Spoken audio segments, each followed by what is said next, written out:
Hey guys, I just wanted to do a quick update on an old video I made. I'll link it down in the bottom in the comments, but I'll also at the end of this video link it so you can just click on it, so don't worry about it. But what it was I had this old Stihl MS 261C I made a video about. Now you might all be saying, hey, Machines and Metal, that's an MS 291. No, it's not, guys. This is a 261C that I picked up at the equipment scrapyard. It was actually given to me that had been burnt out, run with lean fuel. And actually, if you look on the handle right there, 261C. So it's a pro saw, which is nice. The 291's not. It's like a high-end homeowner saw. But you're probably asking, if you haven't seen the first video, why it says 291. Well, what happened, guys, was I actually had a 291 for parts. Now this is actually another 291 that I picked up for parts on top of the one that I took that recoil from. But that recoil off the 291 fit the 261 because it was missing the recoil, and it was actually also missing this top cover. So that's the cover off the 291, which fits, which is nice, which is a bonus. And it was also missing this side cover, which off the other 291 fit. Now you're probably asking, again, if you haven't seen the first video, why am I robbing all these nice parts off a 291? Well, guys, the 291 that I stole all these parts off of was piston, it was run lean, and the piston was all scored up. And when I got into it and thought about trying to fix it, well, the carburetor was missing. But now I picked up this other 291 since then, and it's actually got the carburetor right there. This one was dropped in a lake, guys, and it spent some time underwater, so it might be finished. I don't know, but it had some good parts, so I got it for parts. I think I paid 20 bucks for it. So I got some extra bits and pieces if I need them, but there's the rest of the stuff I need to make that other 291 go. So who knows, we might be able to build 2 saws out of 3. Maybe 4, whatever. So back to this 261 Incognito is scored up. So this piston is scored up inside. It's been overheated and it needs a rebuild. So what I went and did, guys, is I went on Amazon. You should check it out. There's lots of good stuff there for these saws, and I bought one of these offshore piston cylinder rebuild kits. We've done this before on the channel, guys. We did it on a Husqvarna 345. It still runs great.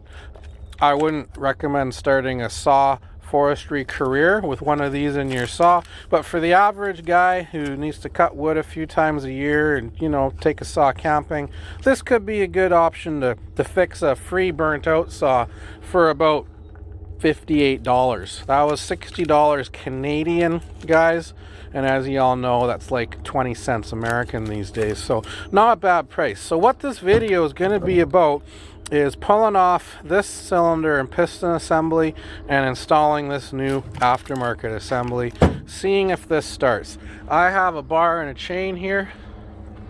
This actually came with the 261C, so that's the actual right bar for it.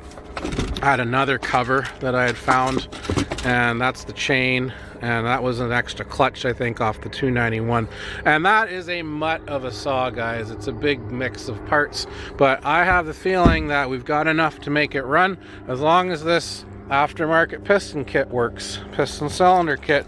So I'm going to get ready to tear this down. It should be a really quick job. Honestly, I think we just pull the intake side off, we undo a few bolts, slide this off, knock the piston off the connecting rod, and put it all back together in reverse order, and hopefully we'll be able to get this pseudo 261C 291 up and running, and we'll have ourselves a saw for the odd saw job that I have to do, and usually have to end up borrowing a saw from somebody to do it.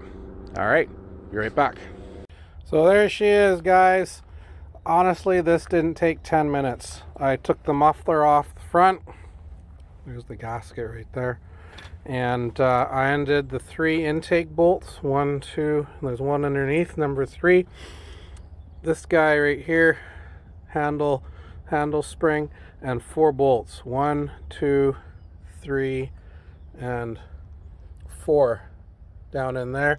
And this piston slid, or sorry, this jug assembly slid right off. There's the bolts right there, but so you can see down inside, I don't know if you can see the scoring, but she's all scored up. Actually, this one's pretty bad, guys. If you look at the piston on this, it's actually got a hole right in it. Right there. So that's pretty good. That hole ain't supposed to be there. Hopefully I can find those pieces. They're down in the bottom somewhere. Be able to shake them out. But what I'm going to do next is I'm going to pull these clips off the end, slide this wrist pin out, get this piston out of here because it's no good anymore. And then I'm going to crack the case on this, open this up, install the piston and the clips and the new pin, and I'm going to slip that piston back down on top and just throw this back together. Should have this back together in 10 minutes, and then we're going to fire this thing up and see if it runs. I just thought I'd turn the camera back on real quick, guys. I got that piston out of there, blew this out with compressed air. Didn't find those 2 pieces. They might be inside the muffler. We'll look into that before we fire it up. Now I opened up the replacement kit. Here's your piston. Doesn't look too bad. There's your clips to hold the pin. There's your rings. And there's your new top end jug cylinder. So I'm just going to throw this together. I'm going to oil it up real good so it's got lots of lube for when we start it. And I'll start putting this back together. I'll turn the camera back on. So there she is, guys. Got the new piston cylinder kit in there, all bolted back together. I hope I didn't pierce a fuel line. When I was putting this back together, all of a sudden there was a gush of fuel that kind of dumped out, and it was the straight fuel. So obviously we're going to have to drain the tank and put some good rich mix in to start this thing up. But I oiled her up inside, and you can feel there's some compression. Oh yeah, oh right there. So I'm gonna throw the recoil back on, drain out this tank, put in some good fresh high octane rich mix, and we're gonna see if this thing starts.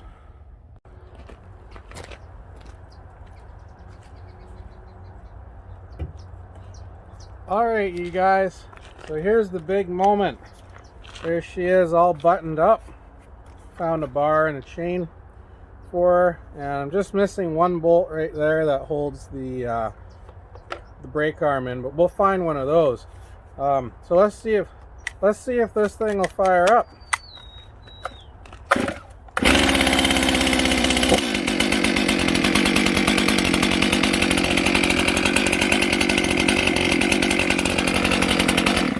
So that's a pretty good sign to start with. What I'm just going to do is let it idle for about 5 minutes and break in, heat up nice, and then I'm going to turn the camera back on and we'll see if this thing will actually cut anything.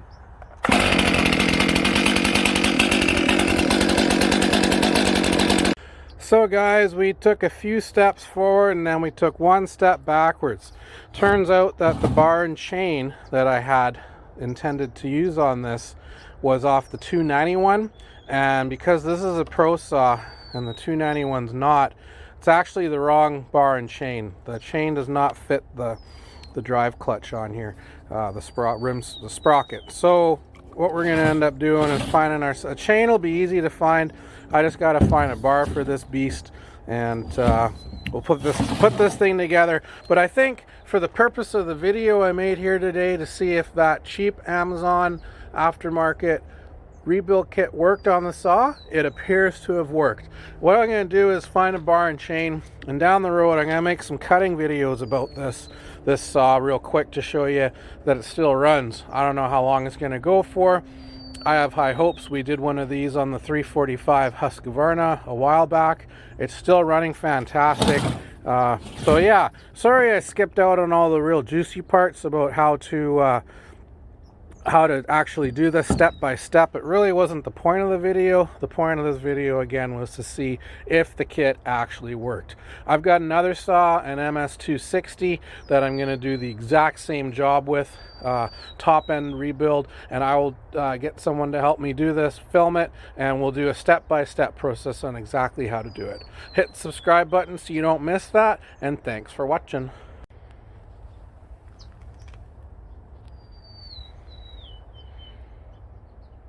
Well guys, I just had to make one more section to this video because I couldn't leave y'all hanging.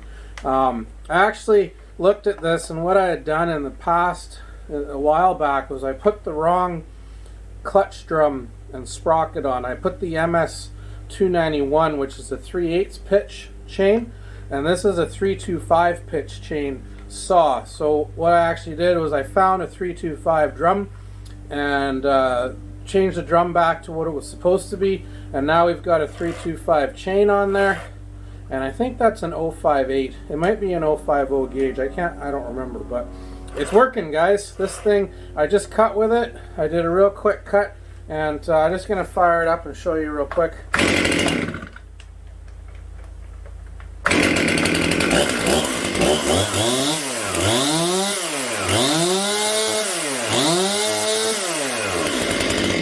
So she runs like a dream, guys.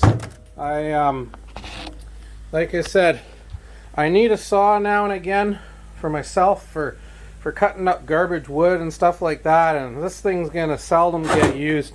I don't honestly feel comfortable selling this to somebody, particularly because it's made up of a couple saws and it's got that aftermarket rebuild kit in it, and it just wouldn't be right to put this online and sell it for a good chunk of money.